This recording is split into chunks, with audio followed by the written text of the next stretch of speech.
Welcome to Leka Eto Speak YouTube channel. Thanks for watching. Please don't forget to subscribe.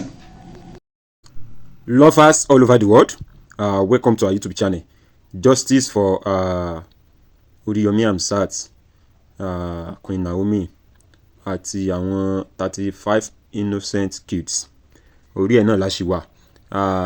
Níbi tí àwọn èèyàn ti ń discuss lórí platform kan. Ibẹ̀ ni lawyer kan ti sọ̀rọ̀ tí wọ́n ti yànnàná nípa ìdí tí wọ́n fi arrest Olori Naomi àti Oriyomi Hamzat àti principal Islamic High School ní ìlú Ìbàdàn. So lawyer yìí ṣàlàyé lẹ́kùnrẹ́rẹ́ position tí òfin wà bó ṣe yẹ kó rí, gbogbo àwọn tán tí òfin gbúdọ̀ gbé nípa ìṣẹ̀lẹ̀ tó ṣẹlẹ̀ yìí, gbogbo ẹ̀ ni lawyer yìí ni wọ́n ṣàlàyé lẹ́kùnrẹ́rẹ́.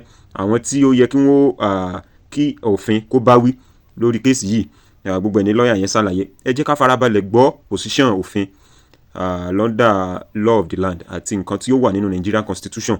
Ẹ jẹ́ ká gbọ́ lẹ́kùnrẹ́rẹ́ bí ó ṣe lọ, and then ìlànà téèyàn gbọ́dọ̀ tẹ̀lé tírú nǹkan báyìí téèyàn bá fẹ́ organize irú program báyìí. Àwọn ìlànà téèyàn gbọ́dọ̀ tẹ̀lé lábẹ́ òfin, because èèyàn máa ń pégbọ́n ni èèyàn kì í pégò. And then kò sí nǹkan tó ṣẹlẹ̀ láyé ẹ̀kọ́. À ń share program yìí láti jẹ́ kí ẹ̀yin èèyàn kẹ́kọ̀ọ́ gbọ́n, because ọgbọ́n téèyàn bá ń bínú tẹ́lẹ̀, téèyàn bá gbọ́ nǹkan tí lọ́ọ̀yà yìí sọ, èèyàn á rò sọ́tàn pé òfin yẹn á yéèyàn yékéyéké. So a máa play video ẹ̀ fún yín sìn, ẹ farabalẹ̀ kẹ́ gbọ́ nǹkan tí àwọn èèyàn sọ àti nǹkan tí lọ́ọ̀yà yìí sọ, position òfin lórí kéèsì tó wà ń lẹ́yìn ẹ̀. Convince the court how they have mismanaged that duty of care tí wọ́n ní to host, to accommodate, to distribute. It is very crystal clear. So now Nigerians want to sit down and say, oh, kí ló dé tán arrest wọn, wọ́n fẹ́ pa wọ́n ni, wọ́n fẹ́ ṣe kíní ni, wọ́n máa. They are not looking at the kids. The government acted on behalf of the 35 innocent kids, either you like it or not. That is the position of the government. They want to, telling them to go to the prison for remand does not mean they are going to kill them. That is the position. They brought them to court. The court adjourned. Very simple. So they are now to come back and come and explain. They are immediately talk kúrò lọ́dọ̀ ọlọ́pàá. They cease to be a suspect. Immediately talk then on court, want the defendant. What do you defend? You come and defend what they are being alleged of. When you see the charges, murder one beg. And some people will sit down and say, why don't you have mother charge you? Why you just want to look at the way Nigerians reason most times. Yes, murder for the 35 innocent kids. That is the position of the law. They've arrested the organizers. We should not put emotions into things. All what the court is saying, all what the law is asking for is, come and defend yourself for negligence. It is very simple. Very, very simple. And one incident happened few years back, maybe over 10 years, which I was involved. A friend of mine, named Port Harcourt, cab driver, airport pickup driver. He woke up in the morning, called kan wọ orí phone ẹ̀ pé customer ẹ̀ ní kó wá gbé òun láti Port Harcourt lọ Bayelsa. As he was leaving the house, ó wá débi roundabout kan. He met some people, a lot of people outside. Wọ́n fi táyà sí ọrùn àwọn ọmọ mẹ́rin yẹn. They call them the Hall of Four. If we all can remember that case ní Port Harcourt, wọ́n accuse wọn pé wọ́n jí nǹkan. My friend got to the place. Bó ṣe sọ̀kalẹ̀ nínú mọ́tò ẹ̀, ó wo àwọn ọmọ yẹn tán fi táyà sí wọn lọ, ó wá ká ọwọ́ sórí pé àwọn ọmọ náà fẹ́ jó yìí, but he could not do anything. Ó bọ́ sínú mọ́tò ẹ̀, ó lọ. He came back that night, ó sùn lọ́wọ́. The following morning, soldiers they invaded that community and they arrested him níbi tó sùn sí. They arrested a lot of people, over 200. Wọ́n kó wọn dé station. wọ́n tì wọ́n mọ́lé, wọ́n gba statement wọn. The following week, you know, the media was agog. People were saying so many things. News went around. Why would they do justice and jungle justice to those children and all that, those boys? They moved them down to Abuja. When they got to Abuja, one create a system. You would stand on the system. One big TV, big screen, select. You are just to stand on it. They want to. You know, there was a video circulating then to show gbogbo àwọn tó wà ní ibẹ̀ yẹn. So when my friend got on that system, ibi tó ti ká ọwọ́ sórí ni system yẹn gbé jáde. Wọ́n ní láti hard ẹ̀ mọ́ àwọn tó wà ní ibi crime yẹn. And when they got to court, the position of the law ni pé he has a duty of care towards those boys. Kí ni duty of care tí òfin sọ ni pé ibi tó ti rí wọn tán ti fi táyà sí wọn lọ́rùn yẹn, ṣe ló yẹ kó sá lọ sí àárín wọn, kó gbà wọ́n sílẹ̀, kó má jẹ́ kí wọ́n jó wọn. That is the position of the law. I want to tell you, he spent 4 years 22 days ní prison ní Port Harcourt ká tó gbà jáde. Ọpẹ́lọpẹ́ MTN network provider tó need láti jẹ́ kí lawyer kan argue dáadáa ní court pé he came and he got a call before leaving the house pé kó lọ, ó fẹ́ lọ gbé customer ẹ̀, pé gbogbo nǹkan tó lò níbẹ̀ yẹn ò pé 1 or 2 minutes tó fi bọ́ sínú mọ́tò tó fi padà lọ sí ibi tó lọ. However, he spent 4 years 22 days and the court says he has the duty of care. You see, a lot of us tí a wà ní Nigeria, we should also understand the law of the land, which is totally different from the laws in other countries. Ẹ̀yin tẹ́ wà nílùú òyìnbó, ẹ fẹ́ wò pé bí ìlú òyìnbó ṣe dá yẹn, bí law wọn ṣe rí law yẹn, bẹ́ẹ̀ ni ó ṣe rí níbí. No, the position of the law in Nigeria is totally different from the way they run it. Now they have arrested these 3 people. If you want to talk about the duty of care, then hello. Please. I'm going, sir. Well, I will want when I put my position down as a lawyer, then there could be any argument. But I will want an argument that will attack me based on law. I won't want anybody to add emotions to what is happening. You see, the duty of care says a duty of care will be held when, whether in the circumstances it is foreseeable that if the defendant does not exercise due care, the plaintiff will be harmed. Where a person does not hold a duty of care, he is free to be as negligent as he pleases. And you see, this thing is now very simple.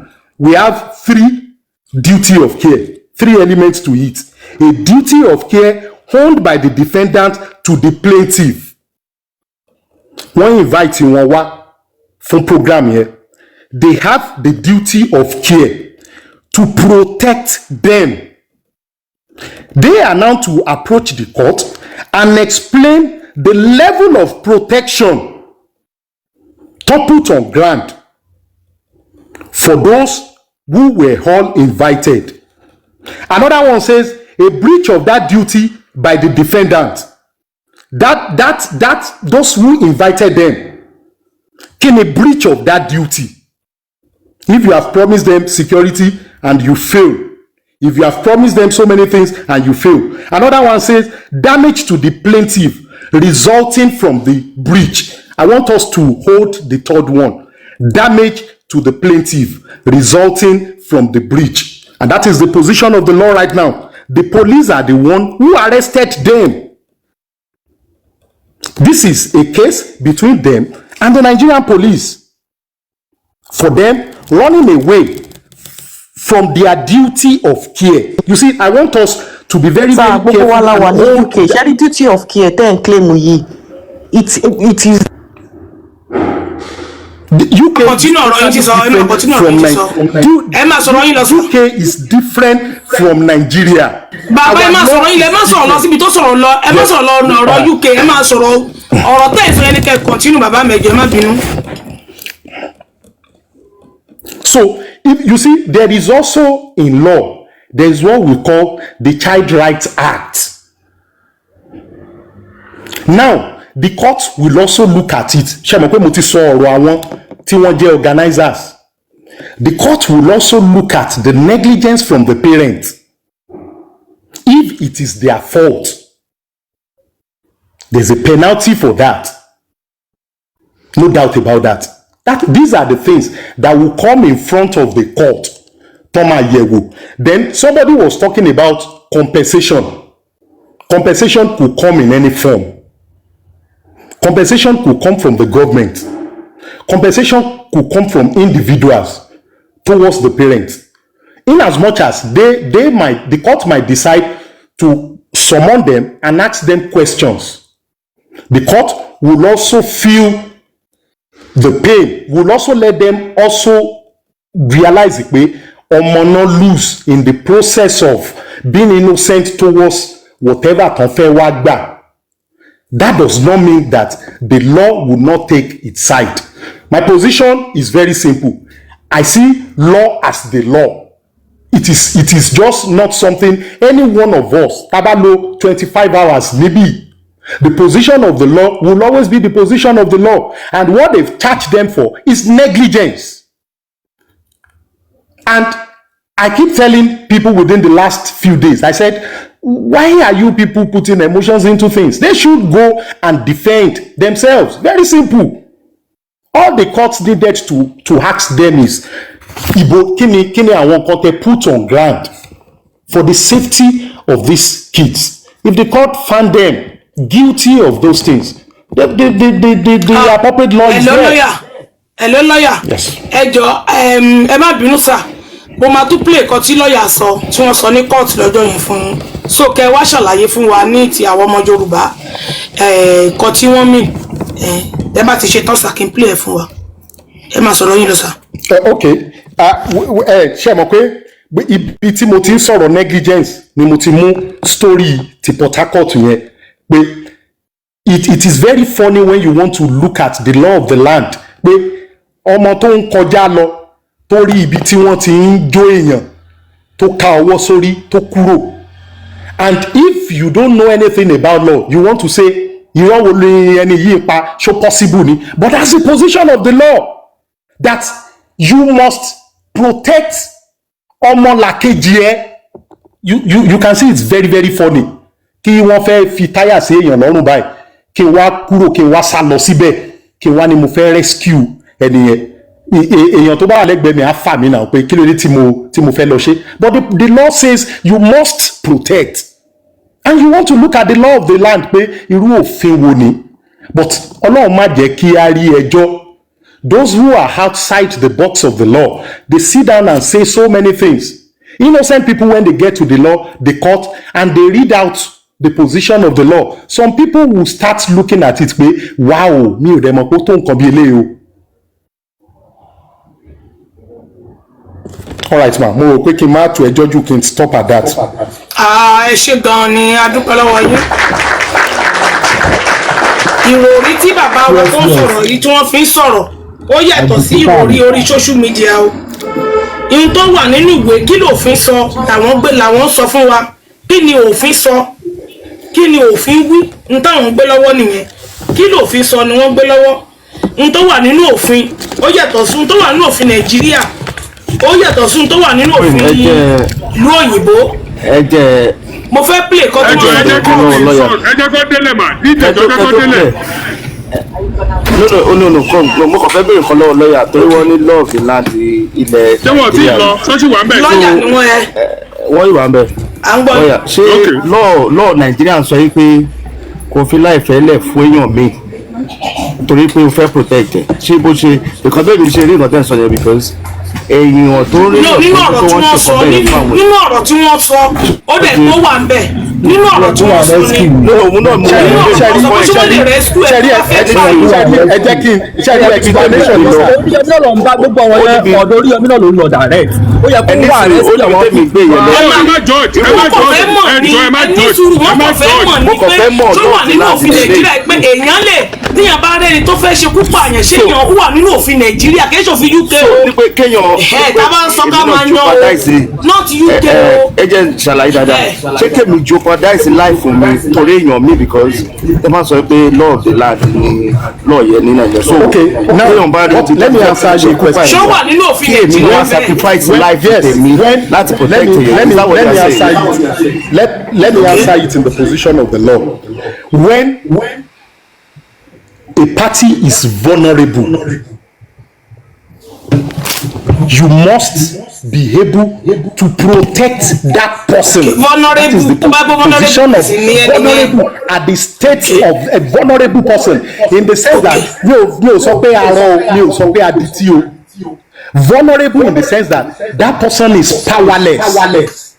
As at that time, the Lord says you are to protect. You are wàhálà ṣẹlẹ̀ sí ẹni anytime yẹn. bàbá ẹjọ sẹ má bínú sá ṣe lè fún wa ní bí example vulnerable yẹn bíi méjì abẹ́yẹ ọkọ sá.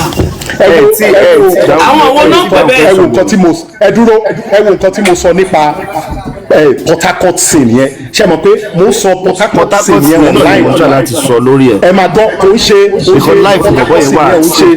ẹ máa gbọ́ mi sà tó bá pa bọ̀bọ̀ yẹn náà kọ́ ò ń ṣe ẹgbọ́ mi Port Harcourt scene yẹn ò ń ṣe nǹkan tí mo gbọ́ nǹkan tí mo wà involve nínú ni dáadáa ṣe ti understand it.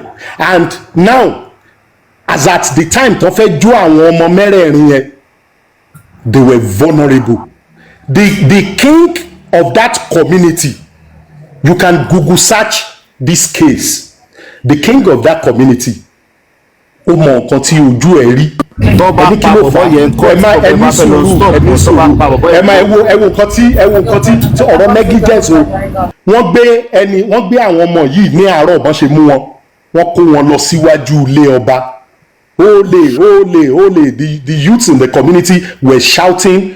Ìgbà tí ọba jáde síta kí ló ṣẹlẹ̀ wọ́n á ní àwọn ti máa wọn olè tó ń terrorize wọn. Ìbá ní kan máa lọ. When they were arresting, they arrested the chief, the king of that community. Òun ló mọ̀ tí ò bá lò rárá fẹ́ lò tọdún bóyá sentence ẹ̀ tí ò bá lò rárá fẹ́ lò tọdún mẹ́jọ tí ò bá ṣì wà ń bẹ̀. The chief was inside his palace. He came out. They told him what happened. Those ones left and carried out the action. It is not something mo cook. It is what you can Google now and see the details of that case. Google, you are saying the facts and we are listening to you. We are learning from you. Tí mo bá wo yes mo fẹ́ lọ sí the question yìí sir. Your question is now this. Wọ́n ní kí n cite example àwọn tó ti ṣẹlẹ̀. I am now saying níbi tí mo lè sọmọ ní pé ẹ bá gbọ́ the vulnerable people, those young guys nígbà tí wọ́n fẹ́ jó wọn yẹn, ilé ẹjọ́ wò pé àwọn tí ó surround wọn yẹn tí wọ́n ń wòran ó yẹ kí wọ́n rescue àwọn ọmọ yẹn from those who were ready to lynch them.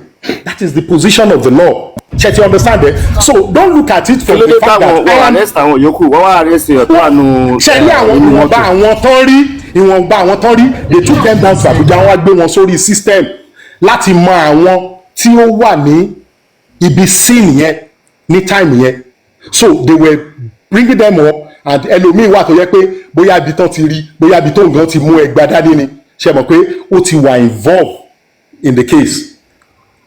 God bless you. So that is the position of the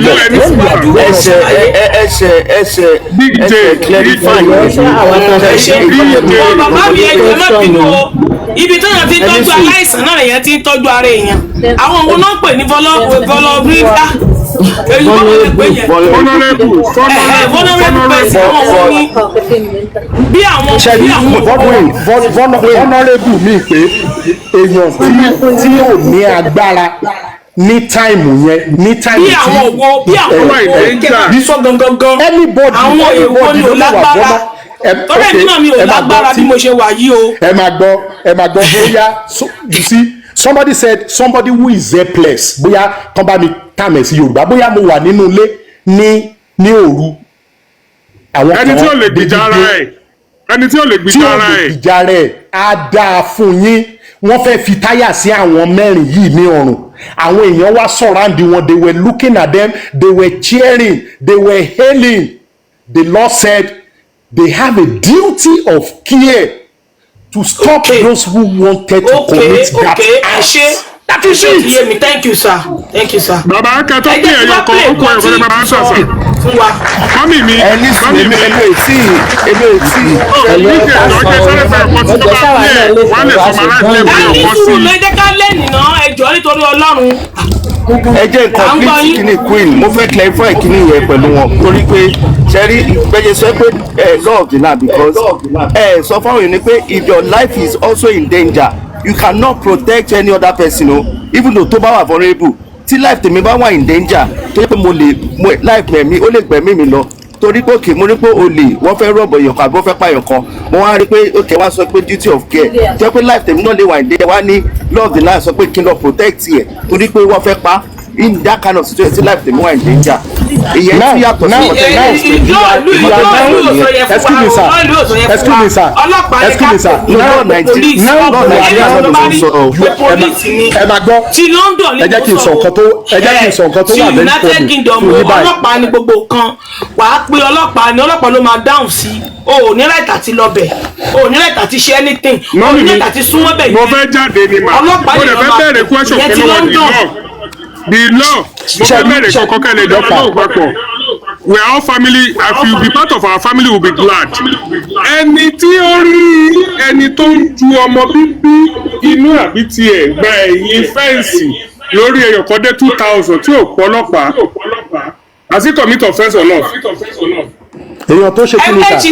ẹ sì ní sùúrù a sì máa bèrè yẹn náà ẹ jẹ́ kí n sáré dáhùn ẹ jẹ́ kí n sáré dáhùn wọ́n béèrè question kan lọ́wọ́ mi pé ṣé èèyàn tí ó jẹ́ pé ó fẹ́ save life ẹ̀ you see that person would need to convince the court there are exceptions to every law provided ṣé ti understand ẹ jẹ́ kí n sọ ọ̀rọ̀ kékeré kan ní afẹ́fẹ́ the license gone for people.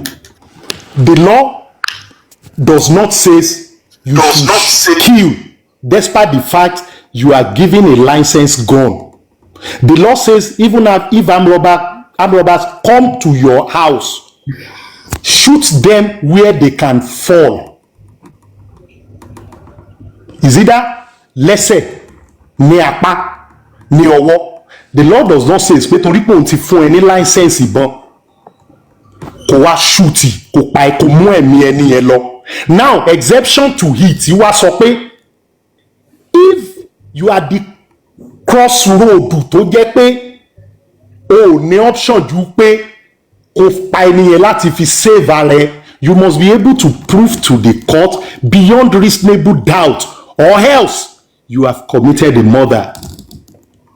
So now pẹ̀lú question tẹ́ béèrè tí o bá wò pé ẹ̀mí ẹ pé eléyìí tí màá fi lọ rescue ẹni yẹn ẹ̀mí tèmi go save tán bá ti arrest ẹ tó bá ti.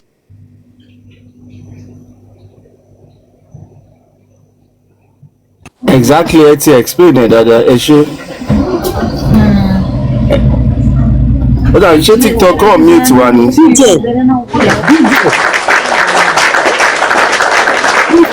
ṣe mọ̀ pé DJ tí case bá wà complicated ẹ má gbàgbé pé àwọn jury tún wà o. Hello tẹ́ bá fẹ́ máa dárúkọ nǹkan bíi ìbọn ẹ tó ní Yorùbá ṣe ti gbọ́ pààyàn lọ́ọ̀yà ẹ jọ̀ọ́ that is why TikTok fi hàn múùtù wa ẹ sọ fún pààyàn ẹ máa ní pé TikTok múùtù everybody wa pààyàn òní iṣẹ́ gbọ́ lọ́ọ̀yà ẹ̀jọ̀ ẹ má bínú sá.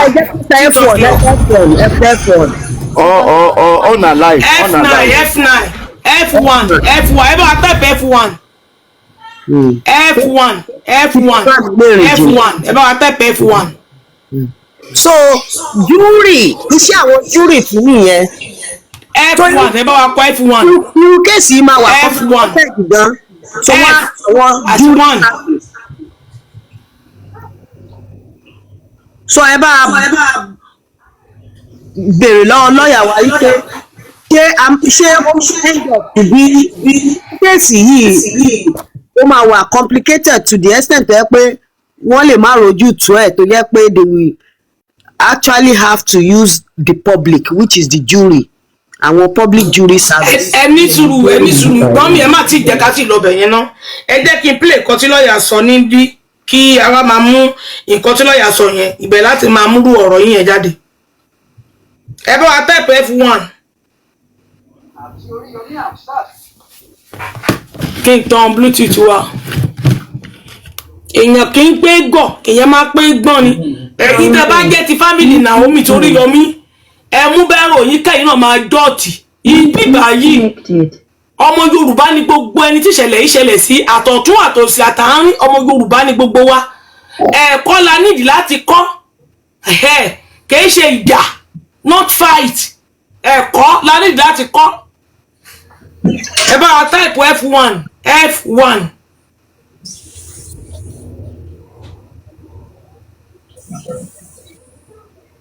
ó wà ní ìyàgànkù Ìbàdàn nípínlẹ̀ Ọ̀yọ́ ti pàṣẹ pé kán lọ fi ìyàwó Ọọ̀ni Ifẹ̀ Naomi sílẹ̀kùn ọ̀la Oriyomi Hamzat tí í ṣe olùdásílẹ̀ rédíò Àgídìgbò àti ọ̀gá àgbà iléèwé Islamic High School Báṣọ̀run Ìbàdàn sí ọgbà ẹ̀wọ̀n Agodi lọ́jọ́ Ìṣẹ́gun tíṣídẹ̀ẹ́ ọjọ́ 24 oṣù kejìlá ọdún yìí ní adájọ́ Ọlábísí Ògúnkòbí pàṣẹ náà nítorí àwọn ọmọ bíi 35 tí wọ́n pàdánù ẹ̀mí wọn àtàwọn 6 tí wọ́n ń gbà tọ́jú lọ́wọ́ nílé ìwòsàn níbi tí ètò ìfúnniládùn tí obìnrin náà gbé kalẹ̀ pẹ̀lú ìfọwọ́sowọ́pọ̀ iléeṣẹ́ rédíò Oriyomi Hamzat ìyẹn Àgídìgbò lọ́jọ́ 22 oṣù kejìlá yìí.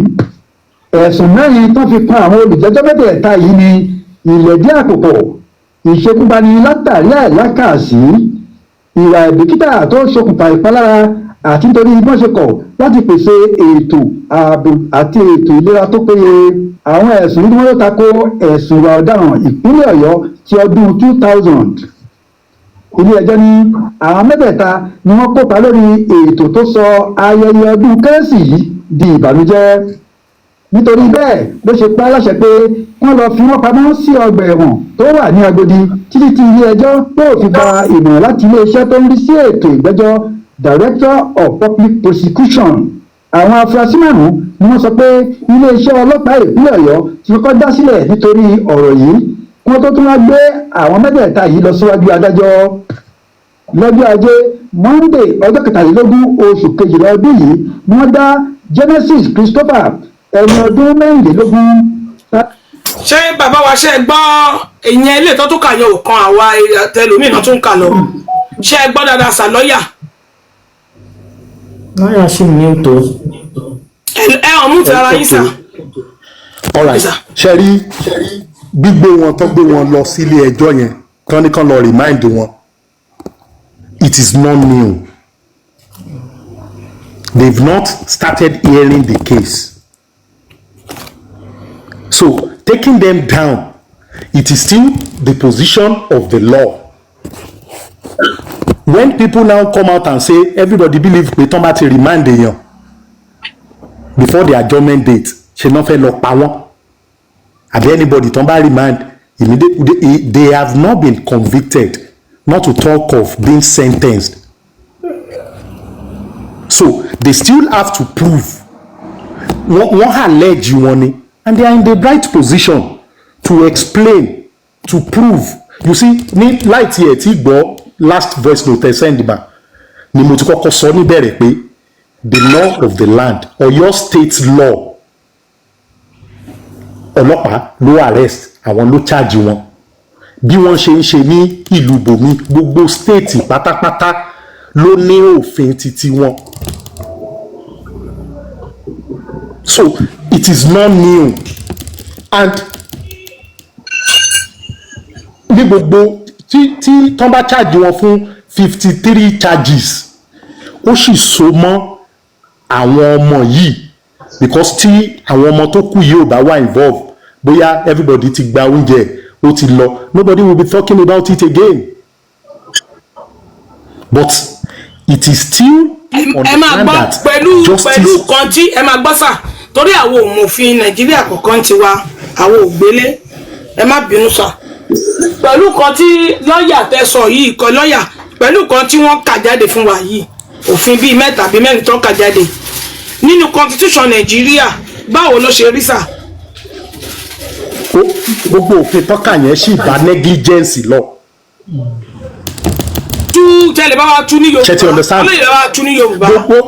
in fact tí bóyá tí ẹ bá tún play explanation gbogbo ẹ̀ sì so mọ́ negligence of that power the duty of care láti protect very simple ìbá jẹ́ 35 charges it is still within the negligence of care. nǹkan tí mo fẹ́ túrà ti sọ ni pé ṣé àmọ̀ pé nínú constitution Nàìjíríà ń sìn ìjìyàwó ṣé èèyàn lè ó ní gbèsè téèyàn lè pé tí wọ́n máa fi tó máa fi dáríjì wọn ni mo fẹ́ mọ̀ so ká lè mọ gbèsè tá a máa gbé. ó ti wà ní ilé ẹjọ́ kò sí èèyàn kankan tó lè sọ ibi tí ẹjọ́ ń lọ. What they have to first do is prove to the court bí ọ̀rọ̀ ṣe rí if they are innocent of it. nǹkan tí queen chala sọ ni pé ṣé ilé ẹjọ́ ò ní compromise ẹ̀wọ̀n pé nàìjíríà máa compromise system ṣẹ́rí ibi tí a ti máa ṣẹ́rí ibi tí a ti máa ṣe ti gbọ́ Nigeria is not honest. ẹ má jẹ́ ká fi sọ pé wọn ò ní ṣe iṣẹ́ wọn bí iṣẹ́. ẹ jẹ́ kí n sọ nǹkan mà. ẹ má jẹ́ ká sọ pé wọn ò ní ṣe wọn bí iṣẹ́ nǹkan tí mo mean ni pé ẹ máa gbọ́ mi sà ẹ jẹ́ kí n sọ nǹkan tí mo fi sọ bẹ́ẹ̀ ni pé ṣé mo pé nísìnyí àwọn kọ́kọ́rọ́ àwọn jọ wọ́n ń bẹ̀bẹ̀ pé aláàánú ni oore ní í ṣe oore ló ṣe tó di bí oore ló ṣe kò mọ̀ọ́mọ̀ ṣé tá a bá ń kọ̀ntínú láti máa sọ pé oore torí nǹkan táwọn olómìn fẹ́ káwa máa sọ lórí ìkànnì nìyẹn tá a bá ń kọ̀ntínú láti máa sọ pé oore ní Naomi ṣe oore ní Oriyomi ṣe o ṣé adájọ́ lè wò ó láti sọ pé oore ló ṣe kí wọ́n máa lọlé ní ọ̀dà nǹkan tẹ́ sọ yẹn ni o ní ọ̀dà regret àbí kí ẹ pè náà tẹ́ sọ ni o. protest gbogbo àwọn protest tẹ́ ń sọ yẹn kóòtù dúró lójú kan kò lọ síbi kankan adájọ́ tó fẹ́ dá ẹjọ́ adájọ́ tó fẹ́ wo ẹjọ́ kò ń ṣòun gangan ní òfin tó ti wà a written law ló fẹ́ kà ló fẹ́ look into. So, you see, Nigerians will put emotions to things a lot. If these people are innocent of these allegations, they will come out. We are not the court. Láti jókòó, láti sọ pé wọ́n máa sentence wọn ni, wọ́n máa pa wọ́n ni. No. All they needed, they might have their reasons. Láti sọ fún kóòtù bí gbogbo ẹ̀ ṣe rí. You see, the social media does not relate or move with the law of the land.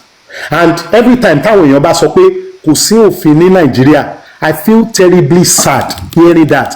They have forgotten or they forgot to add something. They can only say that the system is not working. There is a law. Law kúrò ní ojú kan. The system might be messed up. So, looking at this incident, nobody will sit down and say, this is the position of the law, of the court. This is the judgment. Kò sí ẹ̀dá alààyè tó lè la inú ẹ̀ tó lè sọ yẹn. They have not started hearing the matter. ẹ máa gbọ́ as a lawyer ẹ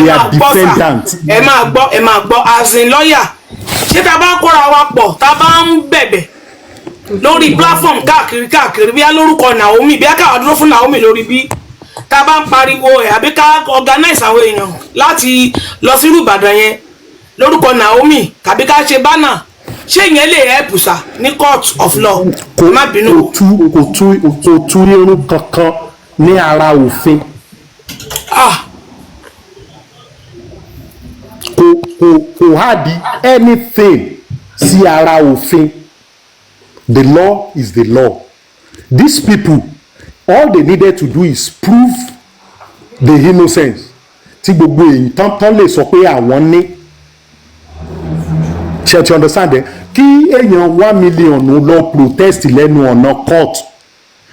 We should not also forget there is another way round to it.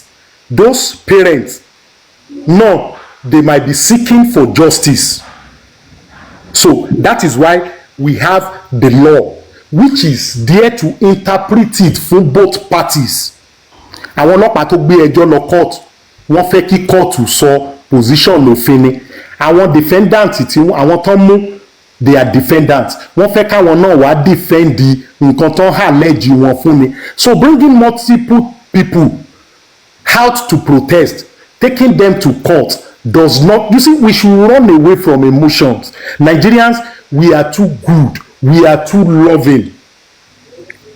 Tí bí mo ṣe ń sọ̀rọ̀ yìí, tán bá ní kán raise 1 billion naira fún èèyàn within 3 hours, Nigerians will do it láì wẹ̀yìn wò. Sọ pé èèyàn tán fẹ́ raise owó fún oníwà burúkú ni, Nigerians will not care in as much as that time tán fẹ́ raise owó yẹn ọkàn wọn raise ẹ̀. So we had emotions to things a lot. In other countries, they don't do it.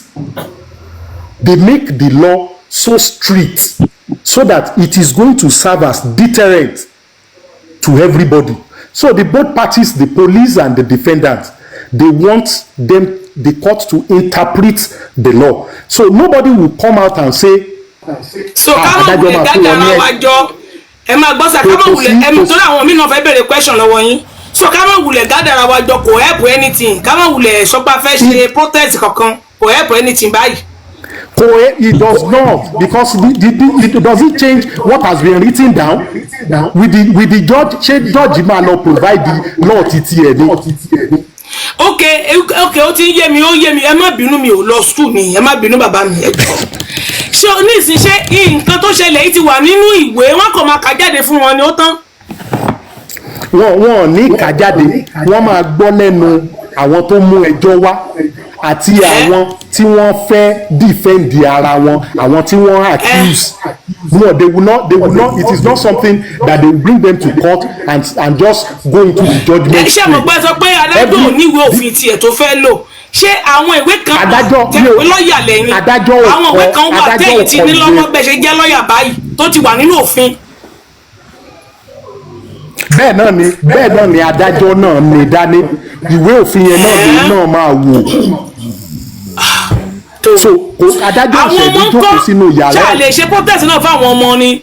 Kò rán kankan. Now kò sí protest tẹ́ ṣe fọ́mọ. The Nigerian government, which gave the Nigerian police force the power láti prosecute, they took up the matter. They've taken up the issue. They want to act on behalf of the children, on behalf of Nigerians. So whatever protest for the defendant, for the children, it could move anything, jáde kò hadi anything. The law is law. Arrest my case. Ẹ má bínú sá lọ́yà. Ẹni tó fẹ́ bèrè question. Ṣé mo lè sọ̀rọ̀ mà? Ẹ bẹ́ẹ̀ ni ẹ bèrè. Mo kọ́kọ́ fẹ́ dúpẹ́ lọ́wọ́ lọ́yà nù, because lọ́yà ló jẹ́ kí ọ̀rọ̀ yìí kó clear ju bó ṣe wà lọ, because gbogbo wa tẹ́lẹ̀tẹ́lẹ̀ ká má parọ́, kò sẹ́ni tí ò kọ́kọ́ fi emotions sínú ọ̀rọ̀ yìí, whether bóyá èèyàn support èèyàn wà lẹ́yìn àwọn ọmọ tó kú àbí àwọn Oríyọmí Ọ̀nàdàn, the emotions máa kọ́kọ́ ride on lèèyàn máa kọ́kọ́ ride on náà tí nǹkan bá ṣe ṣẹlẹ̀, but téèyàn bá wá jókòó téèyàn bá rò ó jinlẹ̀, téèyàn dẹ̀ wò bí lọ́ọ̀yà ṣe sọ ọ̀rọ̀ lọ́ọ̀yì lèèyàn máa understand pé kíní yìí ju bá ṣe ń rò lọ, because bọ́n ṣe sọ lóòótọ́ pé law ti wà nílẹ̀ pé téèyàn bá fẹ́ organize event ó ti ní àwọn kankan tó gbọdọ̀ ṣe in place kó tó organize event. Tó o bá ṣe tí nǹkan bá ṣẹlẹ̀ o wà negligence to duty of care, o dẹ̀ máa jẹ́jọ́ níwájú adájọ́. Gbọ́n yọkọ tèmi fẹ́ kí lọ́ọ̀yà bá wa clear pé kí ẹjọ́ yìí tó lọ court, torí tó bá lọ court tán náà tó bá padà dájọ́ yìí ó máa fi sí. Ó ti wà ní court o. bẹ́ẹ̀ ni nǹkan tí mo sọ ni pé tó bá lọ ní January yẹn ó bá yẹ pé wọ́n tún adjourn bọ̀ nígbà tó bá máa dájọ́ ẹjọ́ yìí ó máa fi sí ibì kan jù kan lọ is either kí wọ́n dájọ́ fún àwọn Oríyọmí àti Naomi kan ní bóyá kan lọ sẹ́wọ̀n or something or bóyá kan pay damages or something or kó tiẹ̀ kan wá tú wọn lẹ̀ ṣé mọ̀ pé kò sí bó ṣe máa ṣèkan nínú méjèèjì tí ò ní pa àwọn kan náà lọ́yà kan tèmi fẹ́ béèrè tí wọ́n bá lè prove pé wọ́n wà negligent as in tí àwọn prosecutor that means the state because àwọn ló gbé wọn lọ ilé ẹjọ́ wọ́n bá lè prove pé wọ́n wà negligent tí gbogbo proof yẹn dẹ̀ wà nílẹ̀ there is an assurance that wọ́n máa sentence wọn or maybe they will say pay damages according to proof tó ń bá filẹ̀ but tó bá wá jẹ́ the other way tó jẹ́ àwọn Oríyọmí àti Naomi ló lè prove pé àwọn ìwà negligence nínú situation yìí kò tí mi fẹ́ kẹ́ bá wa explain so that àwọn èèyàn máa ti understand pé no matter ibi tí ẹjọ́ yẹn bá fi sí it is not because àwọn kan lọ sanwó fún judge àbáwọn kan lọ sọ it just is bent on ẹni tó bá lè prove case ẹ̀ ni kò tí mo fẹ́ kí lọ́ọ̀yà bá wa sọ̀rọ̀ lé lórí ni. ṣe tí ẹ tó rí as time goes on kọ́lọ́run dẹ́bi wá sí I don't mind coming always to come and debate like this and also learn. Kò sí èèyàn kankan tó máa ní òun lòún mọ̀ tán. Ta ló sọ fún yín pé the parent of those children will not also be liable fún nǹkan tó ṣẹlẹ̀? Ta ló sọ nobody should promise you that. Bẹ́ẹ̀ni lọ́ọ̀yà ni on their own part there is negligence. On their own part there is negligence. Bọ̀rọ̀ ṣì ń bọ̀ kéèsì ò tí ì bẹ̀rẹ̀. Those defendants will also if they have every reason to prove to the court pé àwọn put gbogbo nǹkan tó yẹ káwọn ṣe the law will look at it. Àwọn gbogbo nǹkan tó yẹ kí àwọn ṣe to make the program a success làwọn ṣe. Àwọn òbí ló ṣe nǹkan báyìí. The law would also look at it. Ṣé understand it? So the parent if we are not to sit down and look at the whole matter and judge ẹ jẹ́ kí n ti ibi tí òfin tún le dé kì í ṣe gbogbo kéèsì ni lọ́ọ̀yà máa ń win. Lọ́ọ̀yà mọ bad case ó mọ good case tí wọ́n bá ní wọ́n remand client èèyàn kò sí lọ́ọ̀yà tó ń tẹ̀lé client ẹ̀ lọ prison nǹkan tí wàá sọ fún ni pé kó máa lọ wàá wá wò ó. So ibi tí agbára òfin tó le dé òfin máa ń mú olówó. I don't know when they said they should go and remand them. Maybe because we have little idea of law. I don't know why it's so special, why people feel they are not answerable. They cannot be remanded. Lawyer, you see, lawyer, ẹ má bínú sà, mo fọwọ́ àtọmọdé yín dẹnu sà. Bí wọ́n ṣe wà yẹn ní ìsìn sà, ṣé tí wọ́n bá tiẹ̀ wá béèrè ọ̀rọ̀ lọ́wọ́ wọn, ṣé wọ́n lè máa gbalé wá sí kóòtù pẹ̀lú bí wọ́n ṣe kọ́kọ́ lọ sẹ́wọ̀n báyìí? Ṣé wọ́n wá lè ṣe wọ́n sílẹ̀ kókó máa gbalé wá àbí báwo? It is they are going to give them bail at the discretion of the court. In as much as tí wọ́n ti convict tí wọ́n ti sentence wọn, they will give them bail at the discretion of the court. But first thing you see the court will look at so many things láti má grant wọn ní bail. Ọwọ́ court ló wà. No lawyer, nobody will sit down and start saying wọ́n lè má fún client ẹ ní bail kó dùn ẹ́ but you cannot come out and say orí court dàrú. It is a bail condition discretion of the court ni òfin tí wọ́n sọ pé tí court lè wọ́n bá fún ẹ. Kí ló ń pè ní billable offence? Kéèsì tó tán lè bail tó tán lè fi bail ẹ tí òun ṣe àwọn ẹjọ́ kan wà tó jẹ́ pé ó lágbára tó jẹ́ pé wọ́n ní lè fún ẹ ní bail lé lórí so that interference to that matter bóyá tán bá fún ẹ ó lè affect kéèsì yẹn bóyá o ti èèyàn kan tó máa ń commit crime dáadáa ni ẹ àbí crime tó commit lágbára jù àwọn yẹn ò ń ṣe bailable offence. But the bailable offence mo gbá Délé ní ojú wọ́n gbé mi lọ sí kóòtù bélébù offence ni ìyẹn ò mí ìpẹ́jọ́ ti tán. ṣé ẹjọ́ tí ikú bá ti wà nínú ẹ̀ kìí ṣe bélébù nínú ìwé òfin. ṣẹ́rí ẹjọ́ tí ikú bá ti wà nínú ẹ̀. bẹ́ẹ̀ni. felony offence ni. ìdè felony offence. bọ́sẹ̀ mọ̀ pé ẹ jẹ́ kí lọ́yà báyìí ẹni sùúrù sá ọjọ́ tí ikú bá ti wà nínú tó bá ti mú ẹ̀mí dání kí ni ṣé bélébù náà ni. kò ń ṣe bélébù ṣe ń gbọ́ mi nígbà míì o ní mo ṣe wá ń sọ fún yín pé at the discretion of the court. àwọn ta ló ń sọ̀rọ̀ ẹ mú ti ara yín náà à ń gbọ́ yín. ẹ má gbàgbé pé kéèsì yìí.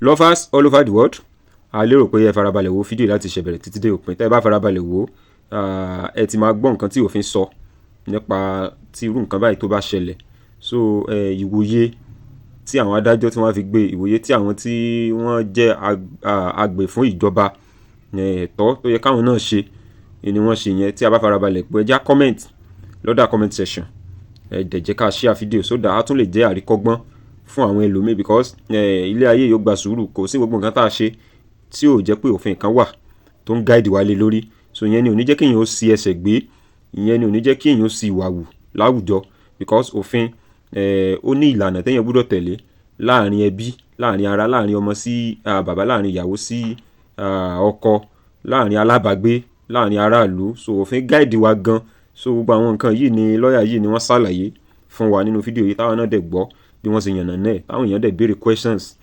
lóríṣiríṣi so ẹni tẹ́ bá ṣe ń darapọ̀ mọ́ channel wa ẹ like ẹ comment ẹ subscribe so we love you all thanks for watching.